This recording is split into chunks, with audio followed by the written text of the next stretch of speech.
Liverpool go top after another victory for them under Arne Slot. Jota steps up, predatory instincts in the box. And another game, listen, it was 1-0 to Liverpool. It could have been 3, 4, or 5 if they had capitalized upon their chances. A big penalty call for Crystal Palace as well, many claiming they were robbed of an opportunity to equalize because it was only 1-0.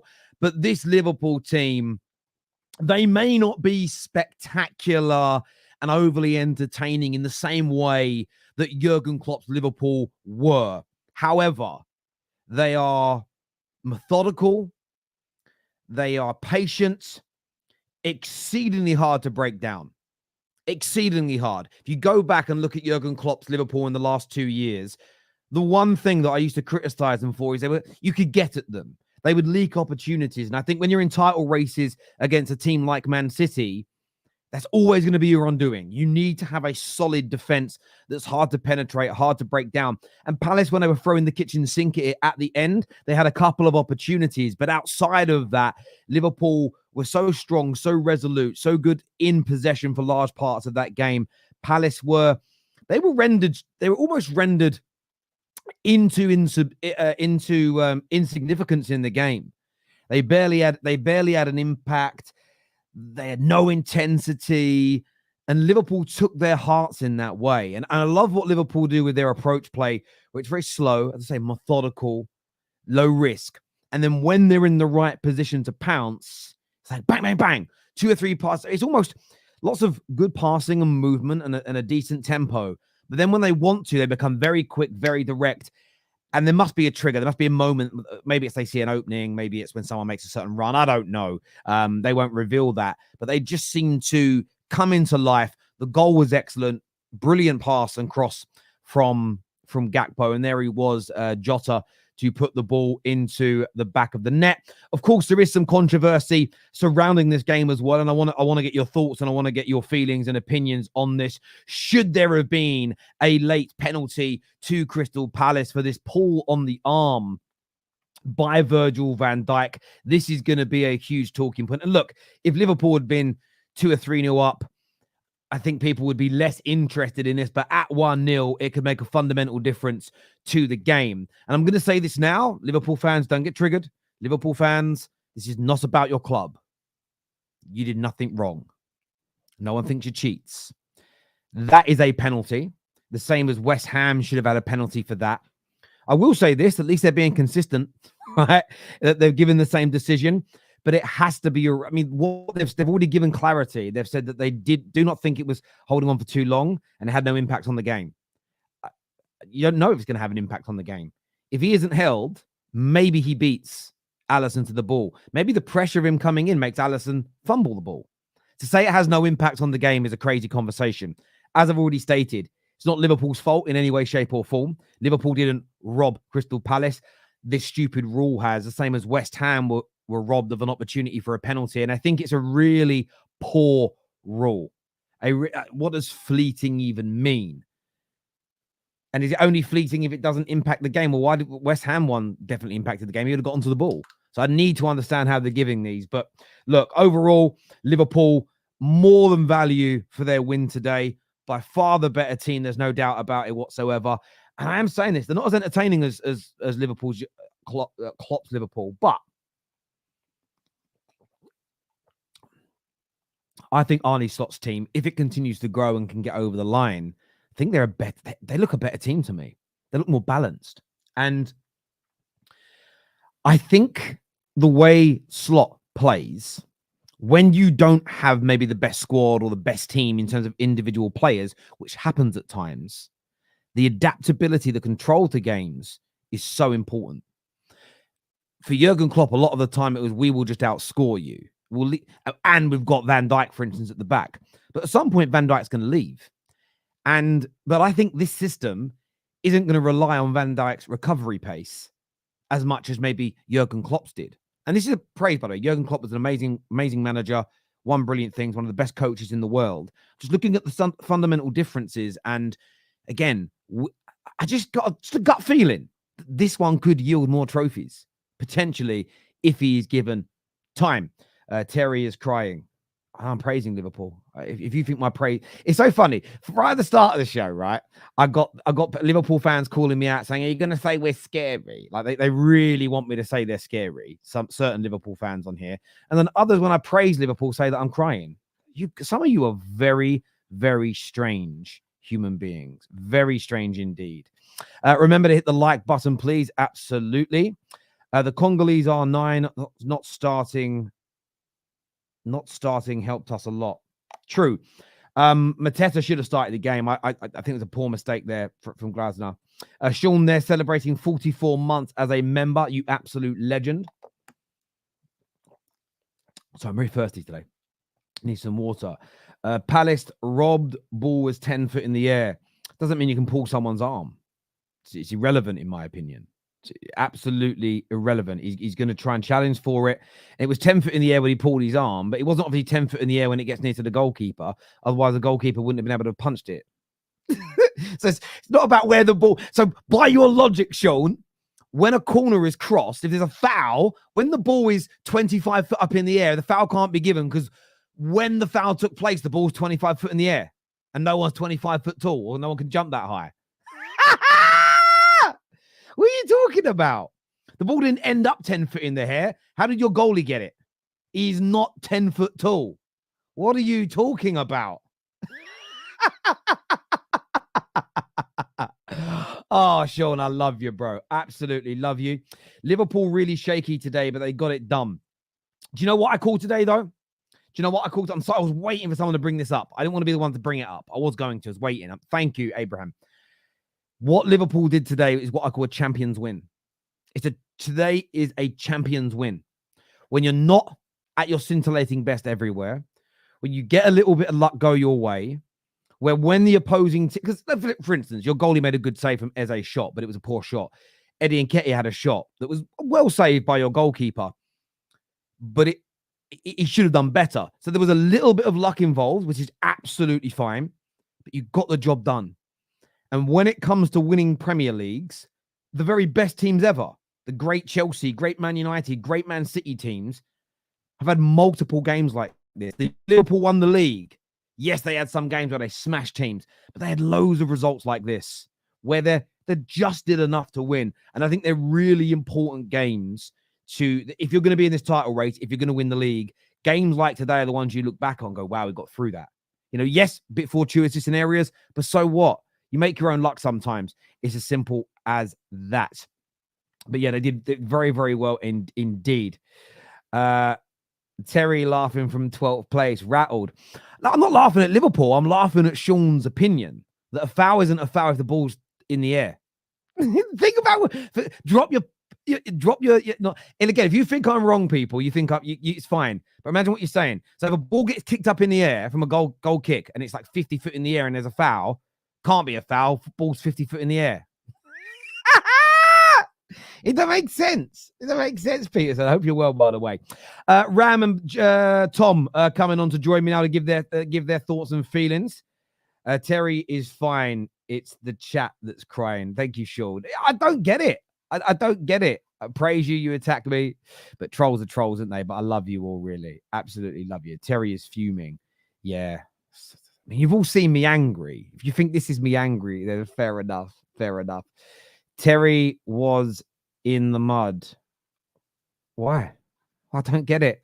Oh, please learn to banter. But it doesn't make sense. I hope your girlfriend didn't watch you write that.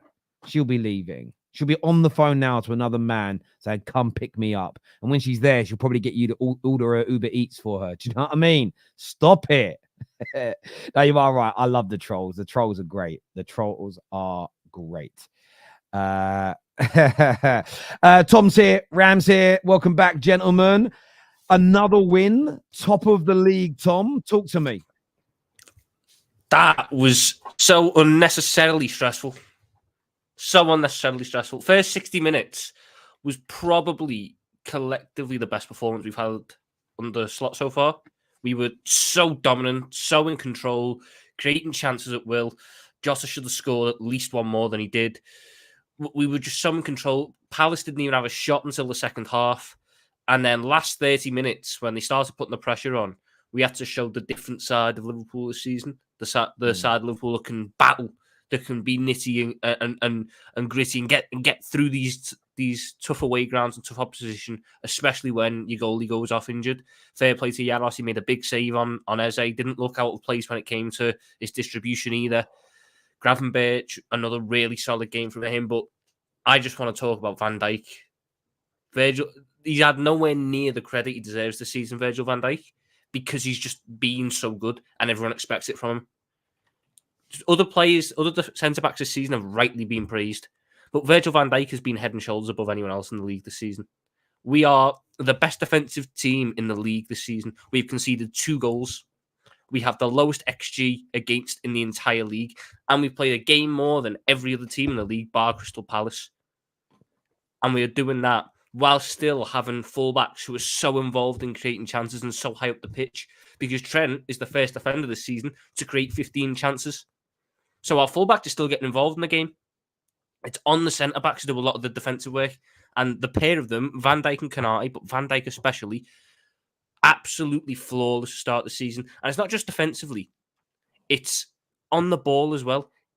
He's so much more involved in the build-up now in terms of playing the ball, firing the ball through the lines into the feet of Gravenberch. And we saw it about 3 or 4 times today.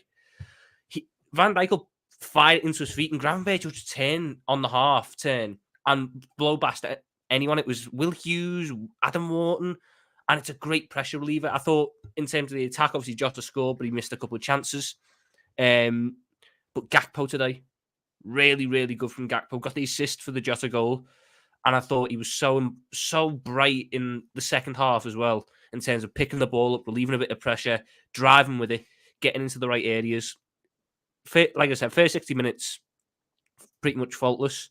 Last 30, tough run of it. But you look at your centre-backs, you look at your captain, Virgil van Dijk, to guide you through that. And I thought he did exceptionally. And I've got no...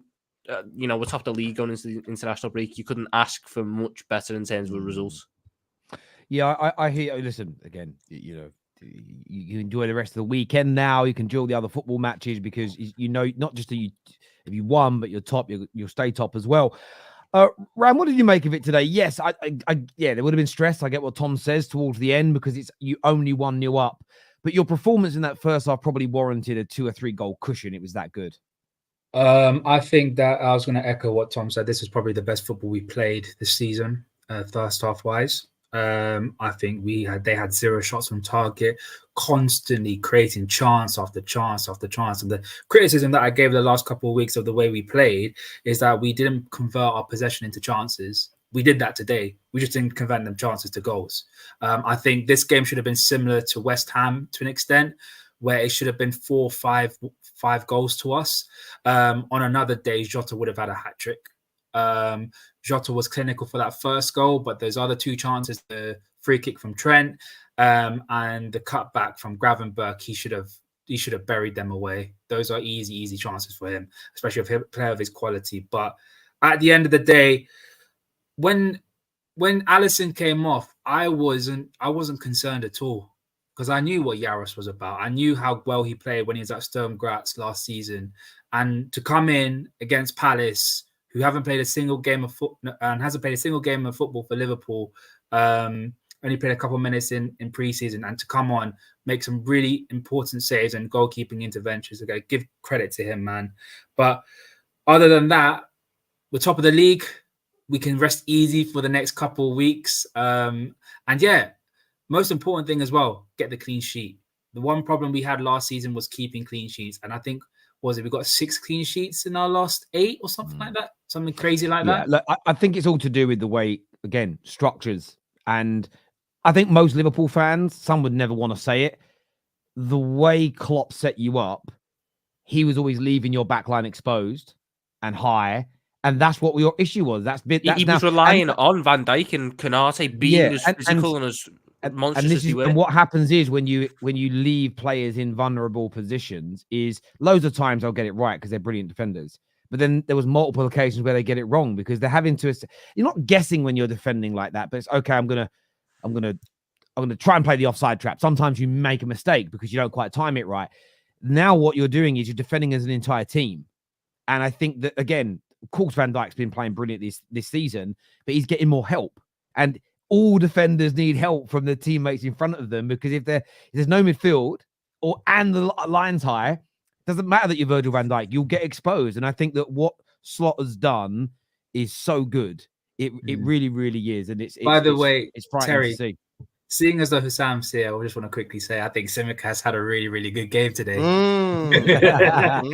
Yeah, Sam, break that down for us, mate. What, the Simicast performance? No, Liverpool. I mean, look, Liverpool won the game today, and it was a nerve-wracking experience there at the end. I was shitting myself, I can't lie to you. At the end, last 15 minutes, I was just shitting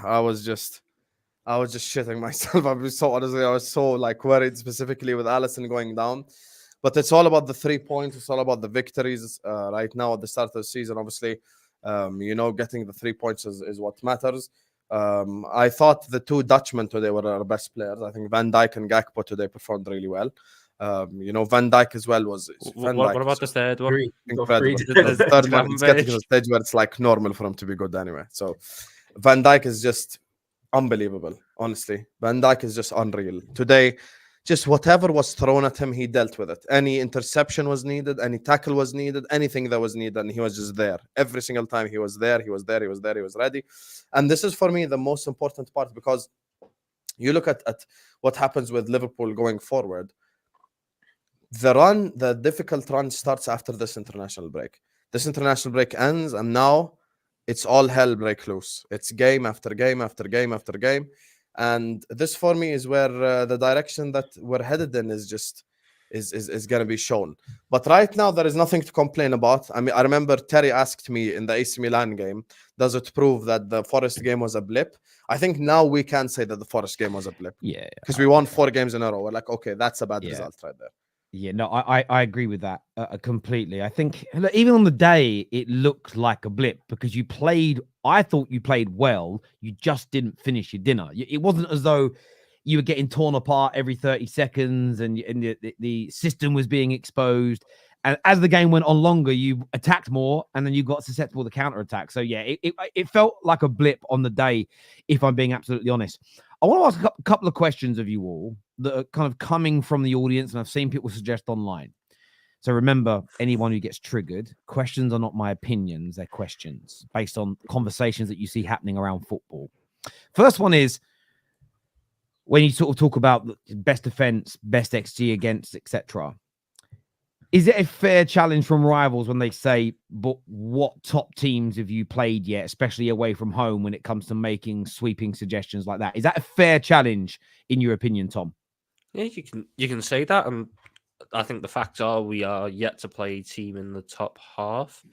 But I like to look at it on the basis of going into that United away game. Everyone was saying that was the first real test. Everyone was saying that was the one where they've had Brentford and they had Ipswich to start. Now they're going away to Old Trafford. Here's where we'll find them out. We got through that, and then the goalpost changed, and it was, well, United's easy anyway. No one thought that they were going to pose much of a threat. It's on about the next one and the next one, and the goalpost kept moving. At the end of the day, you can only play what's in front of you. And the matter of fact is, we've played teams who, Crystal Palace have gotten results against. And this is the same that Chelsea. Crystal Palace that got a 1-1 draw at Stamford Bridge, the best team in the world, Chelsea. They went away to Chelsea, who's the best team in the world, with the best player in the world, and they got a 1-1 draw. Ipswich got a 2-2 draw against Aston Villa. Ipswich scored 2 against Villa. The same Villa that was just beaten Bayern Munich. We have been impressive. I'm not going to downplay what we've done defensively because there's no other team that have our defensive record. Is it going to be tested more when we get to the top side? 100% it is. 100% it is. And it is a fair thing to say because obviously we haven't played any of the big boys yet, other than Man United, if they're considered a big boy in 2024. But other than that, we haven't really played any of the big boys. Now, the truth of the matter is the following. Whether you consider Man United a big boy or not, does not matter in the context of Liverpool Football Club. The reason why it does not matter in the context of Liverpool Football Club is the rivalry. Meaning, Everton away is easy for three quarters of this league, except Liverpool Football Club. Why? Because of the rivalry. Rivalries change everything in football. It changes the meaning of games. It changes the weight of games. It changes the way a game is thought out. And this for me is the thing. Like you look at this Liverpool side right here, and obviously we won the game today. But games like I would rather play Crystal Palace than play Man United. I'd rather play anyone in this league other than maybe Man City or Arsenal over Man United because it's a rivalry. That's the thing that people need to understand. So we went to Old Trafford, kept a clean sheet. So that's the thing that works in our favor in terms of the defensive argument. But Terry, here's the thing, and I'll be honest with you. If you tell me right now you haven't played anyone like that proves 100% that you have the strongest defense in the league, blah, blah, blah, I'd be like, okay, no problem. There is no need for us to get rattled and triggered over facts. This is true. Liverpool haven't had that much of a crazy test yet, but the tests will come. So now the question becomes in reverse. I'm going to ask you, Terry. So if we keep a clean sheet against Chelsea and maybe draw 1-1 away at Arsenal and then keep a clean sheet the game after, then what? Then are we the strongest defense in the league? I think context is important because Terry, I'll answer my question. Go on, Ram. I'll answer the question afterwards. No, because I hear this all the time. Terry on his own channel like that. That's so sorry. Because these questions I keep getting annoyed about because the same fans that say you haven't played anyone, they always say, in all the majority of the previews that I've been on, Terry, on Thursdays and Fridays, they say potential banana skin. Liverpool might draw. Liverpool might drop points here. And then when the result happens, their narrative changed. I was like, oh, it's not a team that's actually going to trouble Liverpool in the end. So context is very important because these same fans that are saying that, if you haven't played anyone, they were the same fans that were saying Liverpool going to drop points. So yeah. No, I listen. I hear you. For me, look, I think it's a fair challenge and by the end of it, to answer your question, Husam, if you come through the bigger, tougher teams and you barely concede, it absolutely strengthens the argument that you've got the best defense in the league, and structure and players. But even if you do concede a few and lose a few, maybe by the end of it, the debate will be, well, you haven't got the best defense, but it's still a brilliant one. So for me, I don't think people are sort of looking. They're searching for the end of the rainbow for the bucket of gold, which in this case is that Liverpool aren't really that good. I just think they're wrong. That for me, that's actually the point. Yep. That isn't. Yeah. For me, people are not looking for. No, I don't think you're the best defense. I look at it this way. I think Arsenal have had the harder test, conceded a few more goals, but had the harder tests. So right now, I look at their defense as the strongest. I'd probably put yours in second place. But I think they're both brilliant. Where a lot of people, it's just going to be, well, I think Arsenal's is the best. And I think Liverpool's is crap, bro. You ain't played no one. For me, that's too extreme. That's ridiculous. And in fact, I know someone got, it's just banter, but it's shockingly bad banter. It's awful. Don't do it. It's literally embarrassing. So for me, you've got one of the best defensive setups in the Premier League. There's no doubt. Yes, you've got some tougher tests to come, but you've also got through all these games that some of them have been potential banana skins with flying colours. And look, a lot of people are predicting Arsenal to beat Chelsea's conceded record this season. I mean, you guys are actually on course to beat it. You're actually on course to beat it if you maintain. I don't think either of you will, by the way. But no, you've been absolutely excellent. The other element on today's game, I want to ask you. I'll start with Husam. Should Crystal Palace, in your opinion, have had a penalty for the pull on Mark Gahey's arm? I think this would have been the softest penalty in Premier League history had this been given. There's absolutely nothing in this. People are just taking every decision so over the top. There's absolutely nothing in this. This is not a penalty. We saw the same thing with Fofana and the West Ham player 2 weeks ago. And that one was even stronger than this, and a penalty was not given. I think this is not strong enough to give it as a penalty. This is not a penalty. People are just living in their delusional world now where every single touch in the penalty box must be a penalty. It wasn't a penalty. Nowhere near a penalty. And then, by the way, the ball was played from Chalobah to a goal kick. So it's not like Mark Gahey could have gotten there anyway. So it's like that's just... Listen, if you say that's a penalty, it's just nonsense, without the respect. That's definitely not a penalty. When you watch it, I don't think Gahey at any point is... The only argument you've got is Gahey may put the goalkeeper off. But if Alisson just comes out and gets anywhere near it and Gahey makes contact with him, it's a foul on the goalkeeper. The ball, Alisson jumps and punches it don't think Gahey's ever going to make contact with that ball whilst Alisson's there. I can understand why. I'll put it this way: if it was against my team, I'd have an initial annoying feeling at it because I'd feel like, look, he's held his arm. But I don't think it's the same as the Chelsea versus West Ham one, because that one, Somerville was gonna get to that ball, whereas this one, I don't think, because it's on a goalkeeper and they're more protected. I don't think Gahey was going to necessarily get on the ball and put that in the back of the net in the same way. If it was on, let's say it was Mateta running through and Van Dijk done it, then I think there'd be more of an argument there. But because it's on Alisson who jumps up and punches it, and he clears so much ground doing that, I don't think it's necessarily a penalty because of that. Yeah, it's too soft, man. It's not like he even held him back and done this, like grabbed him back, pulled him down. It's just, listen, not every touch in the penalty box is a penalty. I mean, if we're being honest, the referee was crap today. He was horrendous. It took us 55 minutes to get a free kick. We were the team that had 75% possession, and we made 12 fouls before we got one. How does that make sense? We got 4 bookings before they fouled us once, apparently. And in the second half, the referee lost control of that game in the second half. So then just decided to stop giving fouls. There was two moments where, like, Gravenberch turns, gets borderline clotheslined in the stomach by Will Hughes, and the ref tells him to get up and get on with it. And then it worked in our favour, yeah. Endo goes down in the corner, punches it out for the throw-in, and the referee gives the throw-in and not handball, and then he gives a foul throw off the throw-in, so we get the ball back anyway. Like, it's horrendous. Do you know, he didn't have a great game. I get what you're all saying about soft penalty. For me, I think when you pull someone's... I understand that Alisson would have probably got there. But again, is it easier for the goalkeeper to catch a ball or make a clearance when there's no one challenging him? Or if he sees like a 6'2", burly man jumping at him, that could potentially put him off, right? So for me, I think if you hold someone's arm and stop their initial... If you hold their arm or their shirt and you stop the first part of their run, which is explosive, I think it's a foul. What I will say, because I've called them out for this all year, is at least they've been consistent. Because imagine they give this as a penalty today, but not the West Ham one. What I hope that doesn't happen, though, and I bet it does. I'm going to put this bet out there now. I bet Man United concede one for a very similar thing tomorrow. Just going to put it out there. I bet we concede one that's similar.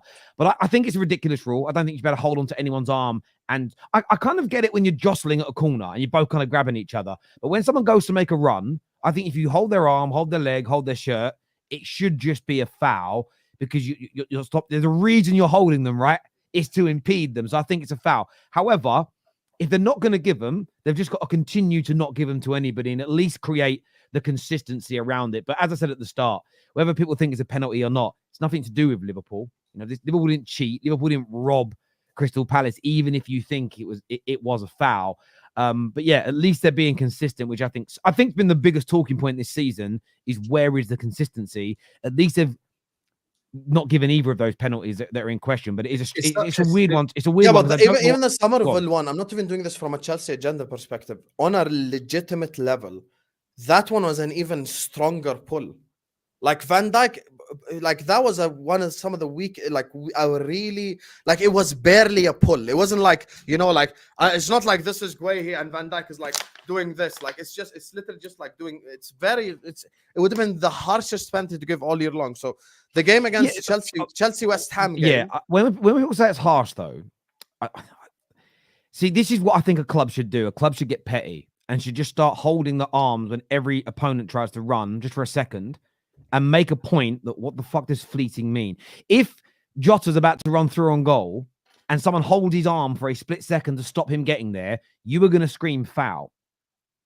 You're not going to say it's so. You're going to say foul. We all are, by the way. When a player tries to run away in the middle and his shirt's pulled, even if it's for a split second, if it stops that explosive run from happening, we scream foul. I don't see why this is different just because it's in the box.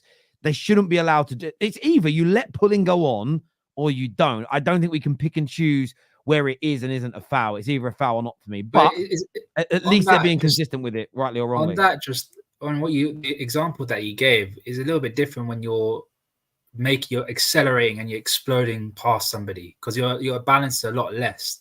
With this one, Guehi's not accelerating or anything. He's literally in like a like a very low accelerative position. You know, So but he's go, not go gonna. watch, go watch it again. He's trying to accelerate, Ram. The reason, do you know why he didn't accelerate? Because Van Dijk's holding his fucking arm. That's why he didn't accelerate. But it's such a slippery slope, though, Terry. It's such a slippery slope because then every single pull, that either on both sides, it will be a penalty either way. You say slippery slope, but in every other part of the pitch, if a player goes to run and an opponent is holding his shirt, his arm, his leg, or his hair, it's given as a foul. Why is it not a foul in the penalty box? Because it happens to both teams. They both pull each other. That's the thing. Okay, but that's not the answer. Both teams get pulled up for fouls if they do that outside the box. Why is it not a foul in the box, in your opinion? Because majority of the time, the referee sees as 6 a dozen and half a dozen of the other. 6 of one thing, half a dozen of the And other. question I would throw to you: if he's not trying to impede him, why is he pulling him? Go ask Van Dijk that. I don't know. I'm just saying, look, I'm not blaming Liverpool. It isn't their fault in any way, shape, or form. I just don't understand why it's not a foul. And obviously, what you're going to do is Terry is trying to diminish Liverpool's win by talking about the supposed pen. No, I'm not. It's a big talking point from the game. I have praised Liverpool. This is why we call you Maradona the moron. Praise Liverpool. Said how amazing your defense is. Said amazing how amazing Slot is. But it is a talking point that we didn't bring up until nearly half an hour into the show, my friend. And it's a fleeting talking point that's now over. But there was a comment. Make no mistake, this win wasn't an incredible win anyway. It's not a win that me, Tom, or Rax are going to sit up here. Wow, we were incredible. We were amazing. We really weren't. We can. I'm not looking forward to watching it on Match of the Day tonight. That's what I'm saying. We can admit when a game is shit, but we get the result. We admit it. We come here. We say, guys, we didn't play that. I'll be skipping this one when it comes to Match of the Day. One, I've already seen it, and I do. In fairness, when I watch Match of the Day now, because obviously I watch most of the games during the day, I will just like forward some of these things. I've had a great comment that's come through here. Two are very interesting. The first one says Terry, no talent. Just invites other streamers on for content. Rarely does a solo stream. I do at least 2 solo videos a day, by the way, and copies everyone. Imagine the football terrorist has copied everyone. I copied them. I love it. Imagine thinking that I copied them. Now, this is my favorite one of the day. Terry, RIP to you. The sooner the better. Good riddance. Props to Ten Hag. Listen, I don't get offended by these things because you wishing death upon me won't make me die. That doesn't work like that. The world doesn't work in that way. But listen, my friend, I don't know. You've probably been prompted to do this by someone online that doesn't like me, but I hope that you find happiness, my friend. Imagine wishing me a death threat. Oh, amazing. City got a penalty. Super chat at least. Yeah, at least super chat. Yeah. City got a penalty for exactly this against you last season. United, remember? Listen. Again, I said it at the time. I got why they gave it as a foul, but I did say at the time as well. No, you won't see this penalty given. You won't see that penalty given often again to anybody else. I don't think one has been given for it since that game. I wouldn't be surprised if we concede one tomorrow against Villa like this, just for insult to injury. Knowing Kelleher, he's going to drop a masterclass versus Chelsea. We don't need a masterclass to beat Chelsea, see? Know your place, know your role, shut your mouth, please. You can't help yourself, can you? That's not what you said, Husam. These Chelsea fans are obsessed. Anyway, guys, I'm going to go watch my second team, Arsenal, now. See you guys. Speaking of me copying everyone, do you know the amount of content creators now that are saying Arsenal are scary and doing this with their face? It's unbelievable. At least I didn't do this with my face. That's the one thing I'd say. But then what happens is, I think someone actually did the other day, right? And I'm not going to mention the name of the other content creators. I'm not trying to start a beef. Someone literally messaged me saying, why are you copying the content of this content creator by saying Arsenal are excellent? I actually pissed myself laughing, saying, well, I actually mean what I say. I think they do as well. But the idea that I'm copying people is just hilarious. I love it. Ram, speak to you soon. Rack, that's not your name. Husam, I'll speak to you soon, bro. Liverpool have given up the same amount of goals in the league as Arsenal versus Leicester at home. Yeah, brilliant. Yeah. I mean, what you would say about that, though, because what's his name? Tom cares about XG. They scored those 2 goals, Leicester, from 0.03 XG. It's an anomaly. and that will happen to Liverpool at some point this season where a team's going to have 2 half chances and score them in the game. And you're like, how the hell is that? You know, what's gone on there? All low blocks will till you see what we do to teams that open up. Well, I suppose that's the question, Rack, isn't it? Like some people are saying that you ain't played no one yet. But there's another side to this. When you actually play teams that open up, you might see an even bit better Liverpool team. Yeah, look, the only time we've dropped points this season has been against Forest, and they basically sat in a low block. And I'm not going to complain about it. They did it very effectively, and we couldn't break them down. So I think any team is difficult to play against people who deny you space. The good advantage of playing against good teams is the majority of them certainly City will. They'll give you a chance of going the other end because they'll back themselves to win, and we also back ourselves to win. I think Arsenal are probably the exception to that because they still don't give away that many chances.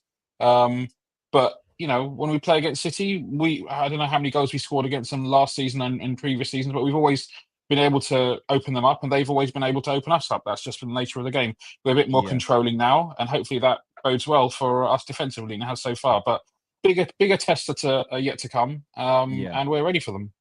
Absolutely. Feel like Maka is the brain of our midfield. Second half showed it. Wins now mean more since Slot is still coming in. Chelsea win critical if we want to challenge. Yeah, I mean, especially if City and Arsenal are winning as well. It's just this. I feel like every point with the quality of the teams in the Premier League really matters at this particular time. In my opinion, it was a champion's performance. Rodri FC is out. Bottle jobs will bottle it. It will go down to Van Dijk, not included in the Ballon d'Or, and Terry, not a pen, in my opinion. Look, I wouldn't write. I mean, I get people writing Arsenal off saying they'll fail at the final hurdle. I kind of get that. That people have that opinion. City, just because they ain't got Rodri, they're going to be there. They are going to be there. Liverpool does not look right. I think the re-signing saga is getting to them. What? That makes. Tom, you're on mute. Stop ranting. You're on mute. Fuck's sake! If this is what not looking right looks like, I don't ever want to be right because this is very good. I'm enjoying this at the minute. Having the best defense in the league. But let's think about. Let's break this down, right? So Gravenberch is receiving the ball on the half turn, right? Spins his man, and then he thinks, you know what? Mo Salah, he hasn't signed his contract. What the fuck are we going to do next season? That doesn't happen. When you're playing the game, you play football. In 90 minutes, you're focused on the game. If the ball's there to be won, you go there, win the ball. Yeah, maybe people are talking about outside of dressing room more and things like that. Undoubtedly, when you've got big players. But when you're on the pitch, you think about what's going on. And Liverpool are top. They have won. How many games? Is this game week 7? Was it 8? Yes, 7. Yeah, 7. I don't know. I can't remember. I know you've won. I know you've lost. Yeah, game week 7. Game week 7, yeah. Game week 7. So they've played 7 games. They've won 6 of them. They've only conceded 2 goals. One of them was in the defeat. To say that they don't look right is crazy. What I will say is this: I don't think they're at their best yet. I think this Liverpool team can get even better. So yeah, that's a mad take in my opinion. Flapjack here says, "Oh, Arsenal is good." Terry, the simple answer is there is a higher tolerance for fouls in the box than outside of it. If not, we'd be getting 5 penalties a game. There is a higher tolerance, but again, they should just write that in law. They should just make it a law rather than an interpretation. But what I will say is at least they've been consistent with this. What they can't now start doing is, I don't know, Fulham hold on to Haaland's arm in a minute and it's fleeting and they get a penalty for it, because that is when fans get really annoyed. If you're not going to give any of them, we can all accept it. If that's the rule, that's the law, we'll all accept it. But it's when they start picking and choosing, I think. Gentlemen, look, I want to thank you all for coming on. Terry about to celebrate. Yeah. And the people that wishing me and you know, it's funny. And then the people that wishing me death threats, they're going to love it, aren't they? Boys, I want to thank you all for coming on. Everyone who's tuned in, you're amazing. By the way, be careful if you're illegally streaming Premier League content. They are cracking down on it hard. If you want to watch all the 3 p.m. games legally, First of all, sign up to NordVPN, scan that QR code you can see on the screen. Get Setanta Sports. It's $3.99 a month, and it's legal. As long as you're allowed to use a VPN in the country you're in, and I know some you can't, it's legal, it works every time, and you're not going to go to prison for doing it. I thought Arsenal were going to get a penalty then. I need to cheat again. Terry, when you stop being a moron and take everything literally, you do realize that I'm joking when I call out the trolls. I'm not taking it literally. The fact that you don't even get that it's sarcasm. The fact you think I'm taking it seriously is crazy. Literally, I told my mods, don't block any of the trolls. I love them. You're all amazing. But listen, at least you've super chatted it in, my friend. Listen, until next time, take care. Goodbye. God bless. And I will see you all again very, very soon. Peace.